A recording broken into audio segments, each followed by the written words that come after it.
Who's happy that training camp and preseason are over? I am. You can count me in that. Regular season for the 49ers is coming up very, very soon. In less than 2 weeks, we'll know if the 49ers are 1-0, 0-1, or 0-0-1 after week one against Detroit. That feels good because this was the longest offseason in the history of off seasons. Maybe 2020 was longer because we had to deal with all the lockdowns and everything. And we were waiting for football to save us. Well, 2021, for some reason, just had a different feel to it because so much happened for the 49ers. So much argument over the course of all of those months. So I'm just happy that we're here now. We could finally see this unfold on the field. After the 49ers beat the Raiders in week 3 of the preseason, we learned a lot more about the football team, how the 49ers are going to operate, and we'll learn a lot more tomorrow on Cutdown Day. So that's what this show is dedicated to. But first, I need to show you guys some cool family news. My dad ran his first marathon yesterday, so I made it to Levi Stadium just in time as the game was getting underway because I was up in Santa Rosa cheering on my dad running his first marathon. There he is at mile 24. So that was cool. Should be bigger. Got to give him a high five. You know, he was starting to slow down into a little bit of a walk there, but when he saw us 2.2 miles away from the finish line, he got back into his jog and was able to finish strong. Now, I personally would never even be able to imagine running 26.2 miles. So I was impressed. It pumped me up. Headed down to Levi Stadium after with a quick stop at SFO. I had to drop off my girlfriend and my mom, who were flying to two separate places. My mom was heading back to Europe, and my girlfriend was heading back to Nashville. So made it just in time. I didn't realize how bad the traffic is coming in on Great America right before game time, because I'm usually there like 4 hours early so I can get you all videos and everything from what's going on the field. Didn't happen this time. But anyway, made it there. It was a fascinating game from the perspective of the 49ers quarterback mix and match. I just don't know why everybody acts surprised that both Jimmy Garoppolo and Trey Lance are playing. I mean, this is what the 49ers clearly planned at the very start of this entire process. I mean, you go back all the way to the NFL draft. And the 49ers, when they picked the guy, Trey Lance, who had a grand total of 318 pass attempts at the FCS level in college. And they insisted, even before then, this was right after the trade, that they were going to keep Jimmy Garoppolo. I think it was very apparent that the 49ers would combine a massive investment with their older investment and play both of them. I mean, right from the get-go, this was clearly going to be a package situation for Trey Lance because the 49ers were so adamant that they're going to keep Jimmy Garoppolo. And this wasn't just one of those, we're hyping up his trade value things.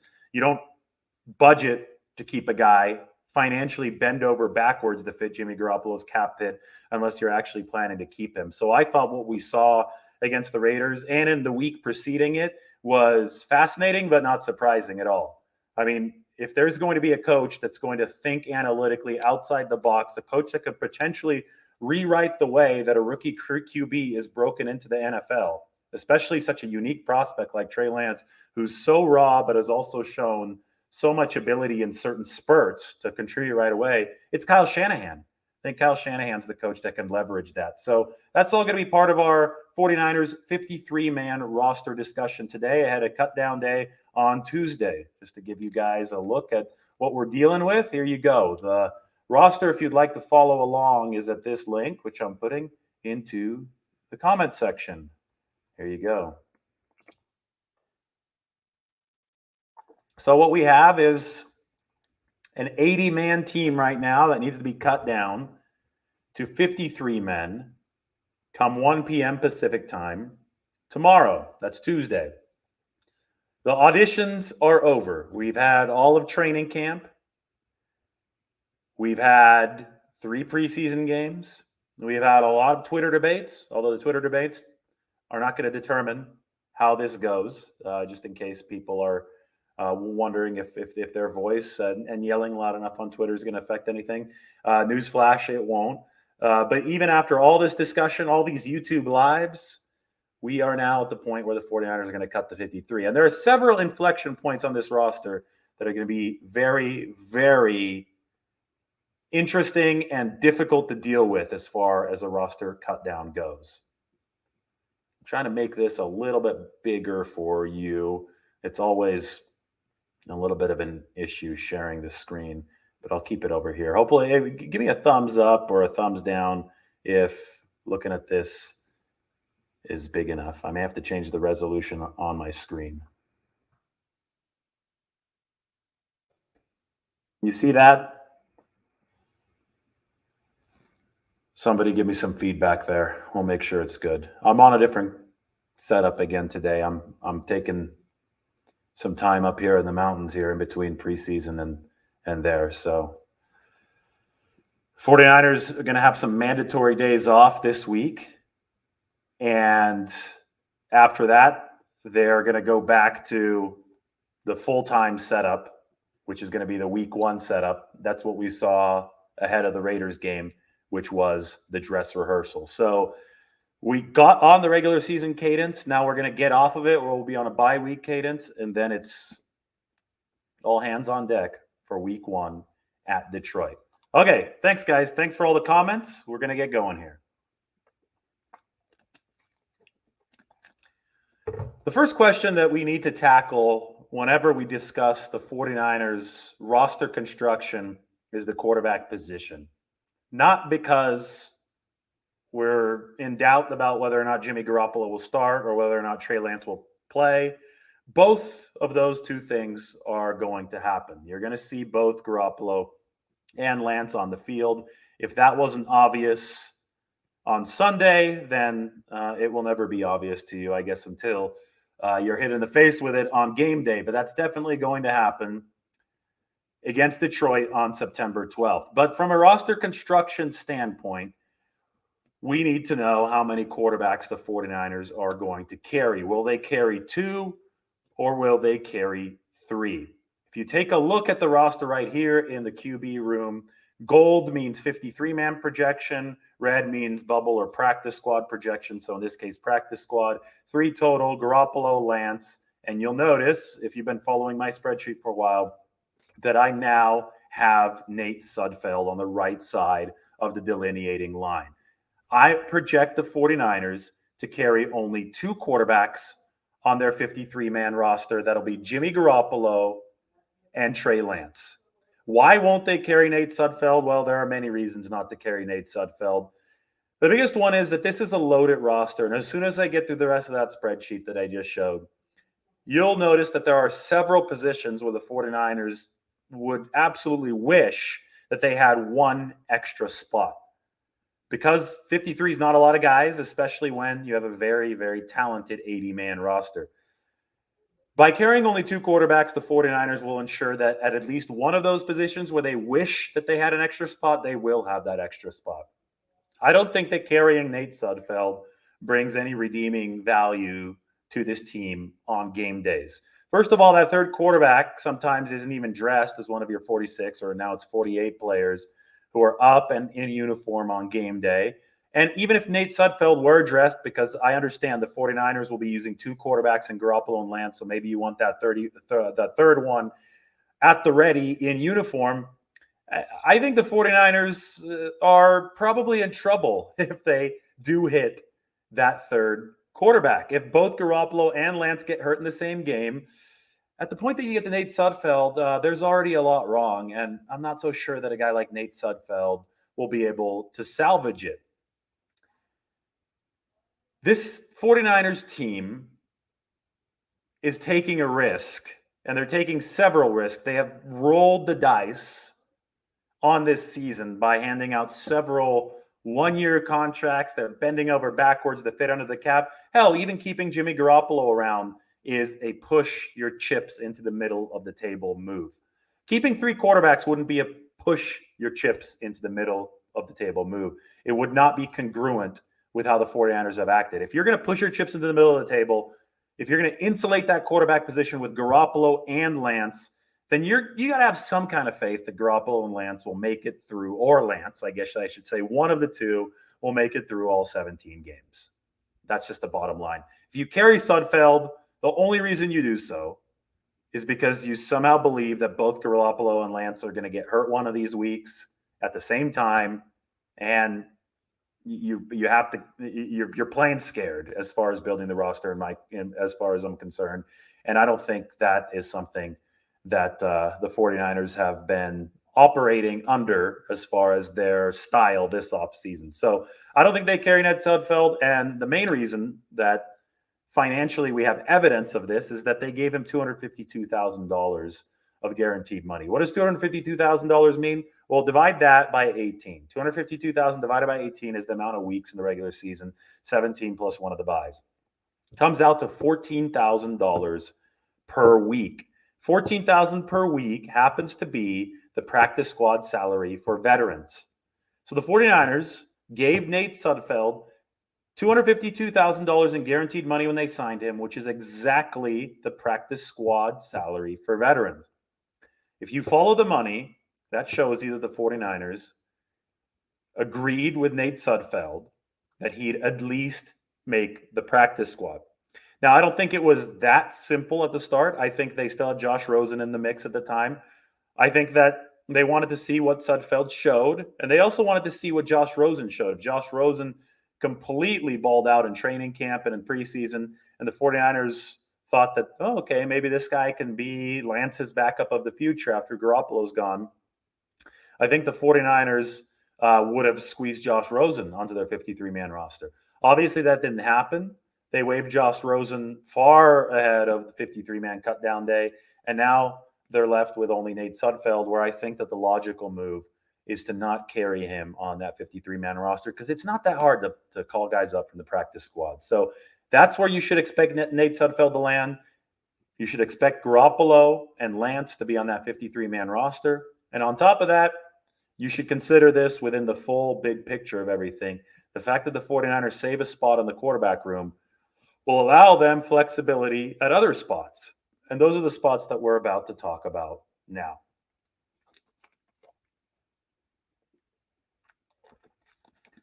Running back for the 49ers. This is a hot button issue. How hot button of an issue is it? Well, it would have been a much more crowded situation had Jeff Wilson been healthy. But Jeff Wilson tore his meniscus while he was standing up from a chair in the locker room back during OTAs. As I say that, let's just zoom out a little bit and note that everybody was crying foul about all the injuries in OTAs and how the 49ers aren't running an appropriate operation. They just got through all preseason with only minor injuries. So that's something that should be acknowledged because everybody's going to go out and tweet in all caps and everybody's going to go out and try to get everybody fired when 2 or 3 injuries happen in OTAs. But it doesn't seem that people react nearly as viscerally when stuff actually goes right during training camp. That's maybe the biggest story of training camp and preseason, that the 49ers came out of it relatively unscathed, and that's great news for this team. However, they still are dealing with the residual effects of Jeff Wilson's meniscus tear while he stood up from a chair in the locker room, which was some of the worst luck of all time. But Jeff Wilson is going to begin the season on an injury list, likely one of those PUP lists that stretches into the season that will shelve him for at least the first 6 weeks. So this all means that the 49ers, if you look at the spreadsheet here, have Raheem Mostert, Trey Sermon, Wayne Gallman, Elijah Mitchell, and JaMycal Hasty healthy in their running backs room. I'm not counting Kyle Juszczyk because Kyle Juszczyk is obviously a lock to make this roster. But the names that I listed ahead of Kyle Juszczyk right there, they don't quite fit into a standard Kyle Shanahan running back room. And a standard Kyle Shanahan running back room is going to have 4 bodies on the 53-man roster. This is something that he's spoken of over the past couple of years. Kyle really thinks he needs 4 on that 53-man roster. So it would be very surprising if the 49ers carried only 3, especially given the situation. So assuming that they do carry 4, you have Mostert as a lock. You have Trey Sermon your third round pick as a lock. You have, in my opinion, Wayne Gallman as a very probable bet to make the roster. And you have Elijah Mitchell, the rookie, picked in the 6th round. Could be surprising to some, but not to me anymore, as a lock. Everybody's going to say, well, what about JaMycal Hasty? And to illustrate my point, let me go to my Twitter and let me show you a poll from yesterday. This is one spot where fan opinion, in my opinion, so there are two opinions here, is going to be very different from what Kyle Shanahan ultimately decides. So here's the poll. Maybe I could zoom in so you could see a little bit better. Maybe not. Yeah, we can. Cool. Who'd you go with as the final running back on the 49ers 53-man roster? Because this is between Hasty and Gallman. This is not between Mitchell and Gallman or Mitchell and Hasty. Elijah Mitchell's a lock, especially after the show that he put on special teams during the game against the Raiders. Kick coverage, tackle at the start, 45-yard kick return after. That kind of roster flexibility is everything, guys. I mean, the 49ers need kick returners, and if Elijah Mitchell can do it, especially since he's on the rookie deal, I've loved his burst, his explosion in training camp. He's in. It's between Gallman and Hasty. And as you can see, there are already over 4,000 votes on Twitter, and an overwhelming majority thinks that JaMycal Hasty should be the guy over the veteran Wayne Gallman, 75% to 25%.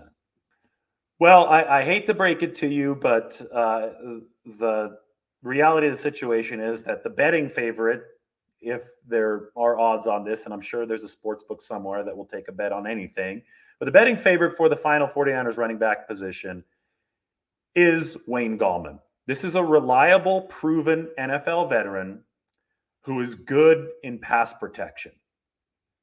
He picked up and stonewalled some blitzes against the Chargers in week 2 of the preseason. In fact, Trey Lance's biggest play, the long throw down the sideline against the Chargers to Trent Sherfield, that doesn't happen if you don't have Wayne Gallman picking up the blitz, coming right up right up one of those interior gaps. He is reliable. He gets extra yardage when he runs. And one of my Twitter followers said it best the other day, a running back who can pass protect and also run a little bit, especially if he's not your number one guy, which obviously Wayne Gallman isn't, that kind of running back is worth his weight in gold. The issue with JaMycal Hasty is that we've already seen him at the NFL level. And let me tell you this decision is not being made easy because of how well JaMycal Hasty has run throughout training camp and the preseason.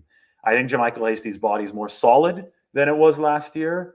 I think that probably will mean better pass protection, although we haven't seen too many reps and too many opportunities of that in the preseason. And I do think that he's made that second-year jump. As a rookie, he was a little overwhelmed in NFL last year, to a guy who, at least against who he's playing against in the preseason, definitely looks the part. The problem is that with a back like Hasty, who's not your 1 or 2 back, in the preseason we only get to see him play against reserves. And the issue with Hasty last year was that the fact that he was undersized did actually come to fruition. The NFL level is different than the college level in that the guys are bigger and faster. It's really simple. To be able to withstand an NFL beating, you usually have to have some size at that running back position, which is why you've seen so many running backs convert from that position to receiver. You take obviously less of a beating at the receiver spot. Not only is the ability to withstand bruises important, but there's also just a physical reality of being able to sit in there in a passing league and absorb and effectively absorb the strains of pass protection. And that's something that Wayne Gallman has already definitively proven he can do.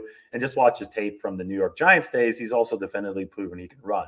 So although JaMycal Hasty might be shiftier, might be more exciting against the reserves that he's played against here during the preseason, I'll tell you what Wayne Gallman is doing, though it may not be flashy, is certainly appreciated by the 49ers. And that's why I think that Wayne Gallman is going to be the final running back that makes this roster. Now, the question is, if that happens, will JaMycal Hasty be able to clear waivers, and will the 49ers be able to sign him to their practice squad. Because I think the 49ers really like JaMycal Hasty. I mean, he's getting Jeff Wilson comparisons from George Kittle and some of the guys. They think that he wanted to play with a broken collarbone last year, but he, obviously wasn't able to. The doctors were like, no, that's not happening. But, I mean, JaMycal Hasty's tough. JaMycal Hasty brings a mentality. He's a guy that you want in your building. And let me tell you what, Jeff Wilson's injury this offseason and Elijah Mitchell's brief injury that came last week while he missed practice, those won't be the last injuries to the 49ers running back room. So if the 49ers can keep JaMycal Hasty on their practice squad, he will be of use to them at some point in 2021. Goodbyes are not forever on roster cutdown day. So I think the two key things that need to happen tomorrow for the 49ers, as we take one more look at this, are they need to obviously get their guys on the 53-man roster, and I think that's going to be these 5, including Juszczyk, and they need to find a way to get Hasty onto the practice squad. And if you want to go to the fullback extension here, they need to find a way to get Josh Hokett on the practice squad, because Hokett's been coming along, and you never know when Kyle Juszczyk might need a breather, might need a game off. So Josh Hokett's there, looking projected for the practice squad, but I think much more game ready now that he's actually had a chance to play some games than he was last year. Like talking to Josh today, just on texting, and just joking with him that I thought you were going to catch your first touchdown.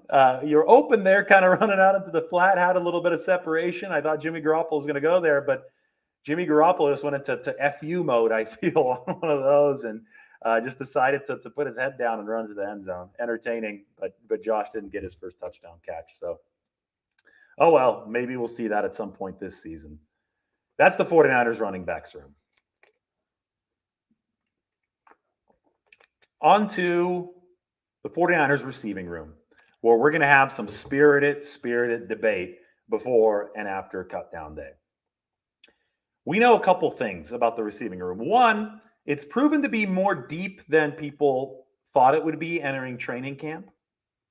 So now you actually have a legitimate logjam at the back end of it. But two, at the same time that this receiver room has proven to be deep, it's also proven to have some holes in it. And by that, I mean these guys have dropped quite a few passes. Now, this kind of ties into the whole, oh my God, Trey Lance has thrown 7 catchable passes that were dropped this season narrative, which I think is a little overdone because, some of those throws haven't been great. Like I'm thinking about the one to Sanu, like the ones over the middle against the Chargers. I mean, we know that Trey's throwing that fastball. We know the spiral hasn't been perfect. It's been a situation in which some of the registered drops would have been really, really, really plus catches. But that being said, there have been a lot of actual drops too. And Kyle Shanahan is looking for an alpha dog in the receiver room. Remember the start of the 2019 season when the 49ers were really struggling at the receiver position, so much so that they had to trade for Emmanuel Sanders around week 7, 8, 9, whenever it was. And that's when the whole group stabilized. The drop rate plummeted. The presence of Sanders as that dude, the alpha dog in the room, really helped everybody else. Well, I think Kyle Shanahan wants that from Brandon Ayuk and or Deebo Samuel. That's why after Jimmy Garoppolo threw a bit high to Ayuk against the Chargers, it was Kyle Shanahan who put all of the blame on Ayuk after the game. The 49ers are going to need a linchpin in this receiver room to get the job done. And that's going to create a domino effect and help everybody else in the room. Because if that happens, they're looking good here because there are actually capable bodies here, at least enough so to create that log jam that I was talking about at the back end of the roster. So here we go. Ayuk and Samuel, obvious locks. Mohamed Sanu has earned his way into that number 3 receiver role. Shanahan's going to love the fact that Mohamed Sanu blocks well from that big slot, has the size that this offense now wants. This is no longer a small receiver offense. 49ers have been happy with Sanu. He's much healthier than he was at this time last year. Also remember that Sanu has some experience returning punts. This is very important based on what we're about to talk about at the back half of the 49ers receiver room, because what happens here in spots 5 and 6 is going to be affected by the 49ers' needs on special teams. Back to the spreadsheet. Right now, I have Trent Sherfield in there. He would be my de facto fourth receiver for the 49ers. Sherfield is a complete lock. I've considered him a lock throughout this entire year. He's one of the best special teams players in the NFC West. Then things get and reach dicey territory. We have to remember and consider that at both possible junctures to answer this question last week, John Lynch and Kyle Shanahan, both of them in separate interviews, said that they expected the 49ers would carry only 6 receivers. They wouldn't be 7 receivers this time. So that means that we have to figure out which of these guys, Travis Benjamin, Jalen Hurd, and Jauan Jennings over here, makes the football team. Simba Webster was also in the discussion up until a few days ago, but I think based on the rep allotment, based on receiving ability and potential, I think this is down to 3 for 2 spots. Benjamin, Hurd, Jennings. Another qualifying sentence that both Shanahan and Lynch have said over the past week is that they firmly believe that Jalen Hurd is one of the 49ers' 6 best receivers, provided that he is available. So it's not a question of ability for Jalen Hurd. It's a question of availability. And by all accounts so far, and we'll learn a little bit more later on Monday at Kyle Shanahan's press conference, Jalen Hurd survived a heavy workload against the Raiders on Sunday. In fact, the 49ers seemed to intentionally put Jalen Hurd through a crash test in that game. If everything continues on the up and up with Hurd's health, the 49ers believe that he'll be able to knock off the rust, and it is my projection that they'll keep him on that 53-man roster. So there's 5. At that point, it would become a battle between Travis Benjamin and Jauan Jennings for that number 6 receiver spot. And this is where we got to keep on reading between the tea leaves. Kyle Shanahan did mention that he won't determine that final receiver spot based on special teams. So that might appear to, in return value, that might appear to give a little bit of an edge or a boost to Jauan Jennings, who's obviously not going to be returning any punts for you. But Shanahan on the pregame show on KMBR before the 49ers played the Raiders did talk about the value of bringing in a true speed threat. In fact, Kyle Shanahan, has acknowledged the ebbs and flows of how he's built his offensive system. Early in his tenure in 2017, the 49ers had a lot of small receivers, including Marquise Goodwin, so they had all the speed in the world, but they didn't have the size. Shanahan, before the game on Sunday, talked about how the 49ers, who once had a lot of speed but not a lot of size, changed philosophies, especially around 2019, and they focused on size, but they lost a lot of speed. So this was an offense that was designed to punish people run blocking with those big bodies on the slot. Shanahan then said on the pregame show this Sunday that he wanted to change that there was a temptation to balance it out and bring a little bit more speed into the mix, especially now that there is so much size in the room. And to me, that screams Travis Benjamin, who's also returned 4 punts over the course of his career for touchdowns. Now, is Benjamin on the wrong side of his career? Probably. He's on the wrong side of 30. Is he past the days of being able to return a punt for a touchdown? I don't know. Maybe. But is he potentially valuable as a stable punt returner? Yes. Can he still fly? Yes. We know that from how he got behind the Chargers defense when Jimmy Garoppolo hit him with that bomb. So, after just much painful consideration, I'm just trying to predict what Kyle Shanahan will do. I put Travis Benjamin and Jalen Hurd on the 53-man roster, and I think the 49ers will hope to sneak Jauan Jennings in on the practice squad.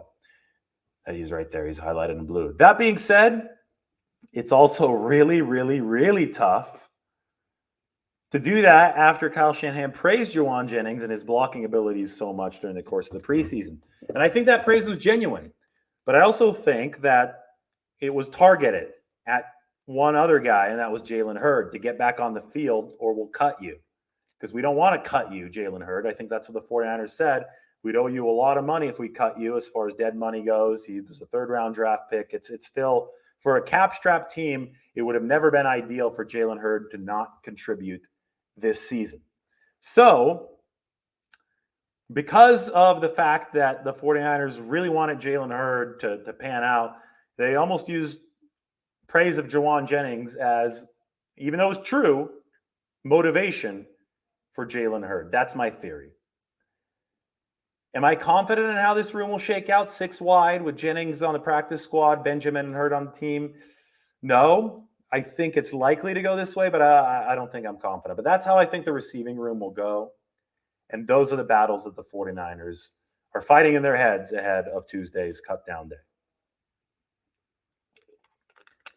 We move to tight ends, and I think the tight ends are tied with receivers in that the last time that the 49ers took 7 receivers was in 2019, and it was to fit an injured Jalen Hurd on the initial 53-man roster. He hurt his back in the preseason. The 49ers thought he'd come back during the regular season. They couldn't just put him on IR because he'd be out for the year. So the 49ers put Jalen Hurd on the initial roster. Then they put him on IR, and he never came back. You know the rest of that story. The reason I bring that up is because obviously you get a lot of blocking capability, a lot of physical nasty out of some of the bigger receivers. And in Kyle Shanahan's positionless skill position offense, a lot of these guys can play at a lot of different positions and fulfill a lot of different roles. So he tries to have the receivers rotate through some of their roles. And obviously sometimes you'll see the receiver move further in line and block, and sometimes you'll see the tight end split out wide. That's why it's been such a good system for a player like Jordan Matthews, a former wide receiver, to break into. Well, you have a situation here where you have the 49ers have always carried 4 tight ends under Kyle Shanahan. But I firmly believe that there's a strong public sentiment, and this is what I'm getting from Twitter, that people want the 49ers to carry only 3. Now, as you know, in my spreadsheet, I give stock up, stock down. And I gave some stock down here for JaMycal Pruitt. If the 49ers carry only 3, you see a benefit like you do at the quarterback room, and you open up a spot elsewhere, either to take that 7th receiver or to take another defensive lineman or another safety, whatever you will. That being said, I'm not projecting that to happen because of a couple of reasons. A, 3 tight ends on here are all but locked in for other reasons than JaMycal Pruitt. George Kittle's obviously locked in. Charlie Warner has had a good camp, and the 49ers still like their draft pick. I think they want to continue developing him. He's locked in. And Ross Dwelly's contract is fully guaranteed for this season, so he's locked in. If Shanahan's going to go to having a standard 4 tight ends, that means that JaMycal Pruitt, who's number 4 right here, he's definitely a guy that is going to make the team. And if we just follow the money again, JaMycal Pruitt has $500,000 of guaranteed money. You don't sign the guy to that big of a check unless you're firmly planning on him to make that 53-man roster. Now, JaMycal hurt his calf early on in training camp, just returned against the Chargers. I don't think he looked good against the Chargers, committed a couple penalties. I thought he looked better against the Raiders. What does that all mean? Well, I just think that the 49ers weren't using preseason to evaluate JaMycal Pruitt. I think they know what they have in a blocking specialist veteran, who Shanahan's always loved to carry. He can also catch some passes, stockier than other tight ends. Instead of evaluating, I think they're letting JaMycal Pruitt use preseason to knock some of the injury rust off. So I would expect all 4 of the tight ends to make it, and I expect that to keep the pressure on the roster squeeze. Well, on to offensive line. This is the last one I'm going to do, and I've decided we're going to split this up into offense and defense for the 53-man roster projection. Will the 49ers carry 8 or will they carry 9 offensive linemen? Shanahan and Lynch have both hinted that both of these are possible. It's not like the receiver position where it seems that Shanahan and Lynch have been adamant that the 49ers will carry only 6 receivers. At offensive line, the 49ers have the ability to carry up to 9. Here's 8. If we have to add a 9th, we'll put him somewhere else here. You have Trent Williams at left tackle. You have Laken Tomlinson at left guard. You have Alex Mack at center. You have Daniel Brunskill right guard, and you have Mike McGlinchey at right tackle. Now, first of all, why don't we sit back and appreciate just how dominant the 49ers offensive line was when it finally got to play with Mac and with Trent Williams against the Raiders. Now, I get it. The Raiders were playing reserves. The Raiders have made some very questionable moves along the defensive line in recent years, starting with the Khalil Mack trade. So the fact that even though they don't seem to be very good up front, they were sure eager to let Maurice Hurst and Arden Key go to the 49ers. I mean, this was not a good Raiders defensive front, and it was one filled with reserves that the 49ers pushed around yesterday. But boy, did the 49ers push them around. You cannot be upset with how Mack and company looked against that line. And hey, we expected a lot of this. We expected Alex Mack to be a unifying force that made the 49ers offensive line better. That was the news from Sunday. The 49ers made the Raiders look like the Packers in the NFC Championship game back in January of 2020. Obviously, this was a preseason game. The Raiders are worse than the Packers, and they're playing reserves, but the 49ers did what they're supposed to do. If you look at the entirety of the unit here, we know that the 49ers starting five seems to have some kind of potential, but it's what happens beyond that that's going to make or break the course of this season at some point. I can absolutely guarantee it. Here's one thing. If Daniel Brunskill hadn't existed in 2019, 49ers don't end up in the Super Bowl. They don't end up with the number one seed. They don't end up with the Super Bowl. The 49ers needed offensive line depth to get the job done in 2019. So the question is, who comprises their depth in 2021? Right now you have Jalen Moore, who's played most of the preseason and training camp at swing tackle. Rookie, 5th-round pick, left tackle. Colton McKivitz, second-year man, playing a lot of guard in preseason and training camp. He is the immediate depth behind either of the two guards.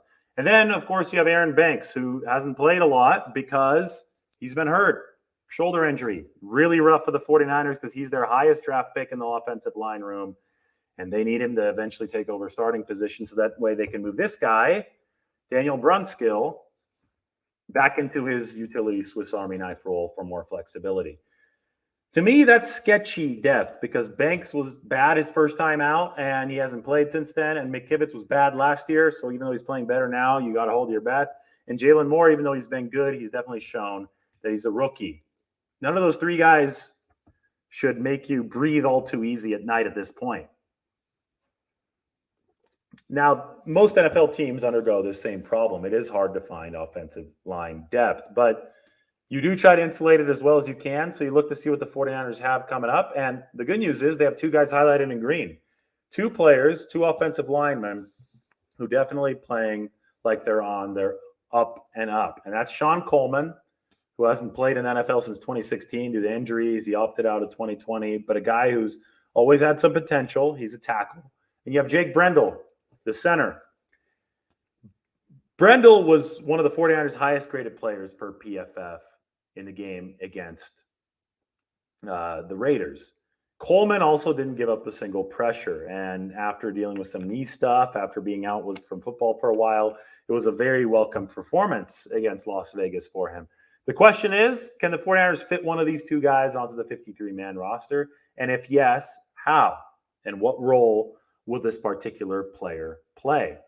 In the case of Sean Coleman, he would easily just move over into a swing tackle role and give Jalen Moore an opportunity to get some work at guard, as the 49ers originally anticipated. But it's Jake Brendel who's been more consistently good than Sean Coleman, and Brendel played the whole game and was graded so highly, didn't give up a pressure. The reason that you could theoretically bring Brendel, if he's earned his spot onto this 53-man roster, is for emergency center situations. Alex Mack is going to turn 36 years old this year. He's in a situation where